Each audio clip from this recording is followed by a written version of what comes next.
ఇక కామారెడ్డి జిల్లా లింగంపేట మండలం భవానీపేటలో భారీ వర్షాలకు ఓ ఇల్లు అందరూ చూస్తూ ఉండగానే కూలిపోయింది. గ్రామానికి చెందిన వడ్ల సత్తయ్య ఈశ్వరయ్యలకు సంబంధించిన ఇల్లు 2 రోజులు కురుస్తున్న భారీ వర్షానికి తడిసి ముద్దయింది. దీంతో గమనించిన స్థానికులు ఆ ఇంటిని ఖాళీ చేయించారు. అందరూ చూస్తూ ఉండగానే ఆ ఇల్లు కూలిపోవడంతో భయాందోళనకు గురయ్యారు.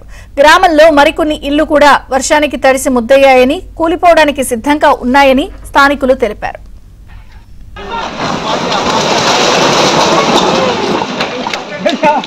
లైవ్ వీడియో వచ్చిందా?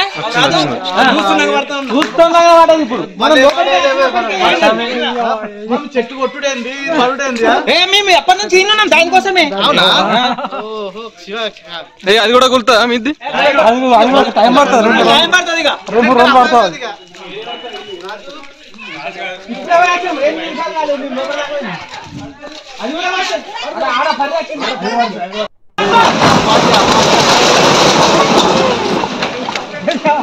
లైవ్ వీడియో వచ్చిందా?